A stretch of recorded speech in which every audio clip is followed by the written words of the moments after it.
उत्तर प्रदेश के कैबिनेट मंत्री धर्मपाल सिंह इस वक्त हमारे साथ मौजूद है बातचीत के लिए। सर, आई लव मोहम्मद को लेकर जिस तरह से विवाद बढ़ता जा रहा है, कल आपने तस्वीरें देखी होंगी, अलग अलग जिलों से जिस तरह से तस्वीरें आई हैं। मुख्यमंत्री ने भी कहा है कि एक भी आरोपी बचना नहीं चाहिए, लेकिन जिस तरह से बवाल हुआ, किस तरह से आप देख रहे हैं? देखिए, एक सोची समझी साजिश का एक हिस्सा है ये।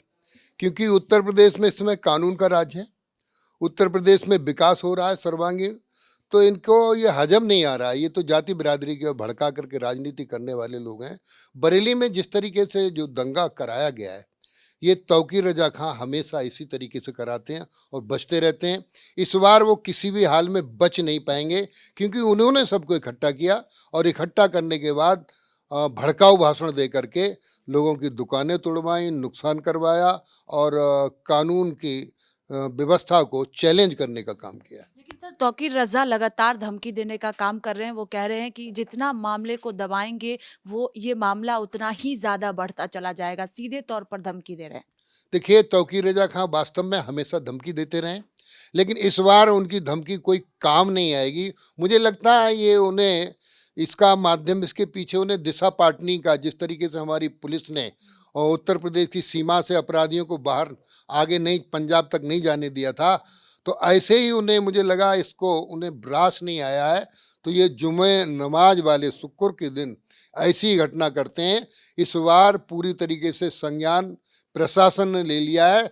तौकीर रजा खां को बख्शा नहीं जाएगा। तौकीर रजा ये भी कह रहे हैं कि पत्थर नहीं चलाया गया, पुलिस ने जानबूझकर लाठीचार्ज किया। ये भी आरोप तौकीर रजा की ओर से लगाया जा रहा है। और आई लव बुलडोजर के भी अब पोस्टर लखनऊ में लगे हैं, बीजेपी कार्यकर्ताओं ने लगाए हैं। देखिए, इसको मैं ऐसे कहूँगा, कल अखिलेश यादव जी पूर्व मुख्यमंत्री ने कहा है कि पुलिस को लाठीचार्ज नहीं करना चाहिए। जो दंगाई दुकानों में तोड़फोड़ कर रहे हैं, निर्दोष लोगों को मार रहे हैं, तो क्या पुलिस इन पर ऐसे फूलों की वर्षा करेगी? और इस तरीके से जब जो लोग उनको, जो कानून तोड़ रहे हैं, उनकी हिमायती कर रहे हैं, तो मुझे लगता है उनका भी कहीं ना कहीं इस तरीके से षड्यंत्र में उकसाने में उन लोगों का भी सहयोग दिखाई देता है। समाजवादी पार्टी के कई नेता ये भी कह रहे हैं कि धर्म विशेष पर भारतीय जनता पार्टी जो है वो टारगेट कर रही है। देखिए, कोई टारगेट भारतीय जनता पार्टी धर्म विशेष पर कुछ टारगेट नहीं कर रही है। जो गलती करेगा उसको दंड मिलेगा। न्याय सबको, तुष्टिकरण किसी को नहीं। जो गलती करेगा उसको दंड मिलेगा। हिंदू गलती करता है तो हिंदू को दंड मिलता है, और मुस्लिम गलती करेगा तो मुस्लिम को दंड मिलेगा।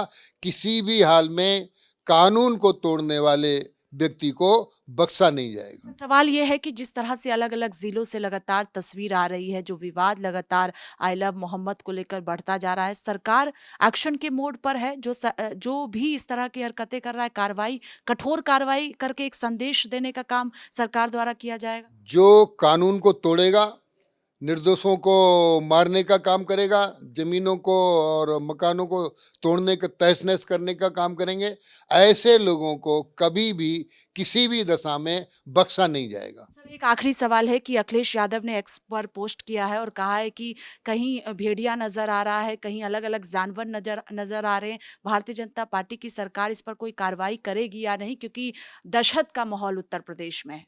देखिए, उत्तर प्रदेश में कानून का राज्य है। जीव जंतु, पशु पक्षी और जल और जीवन, ये हमारे अंग हैं।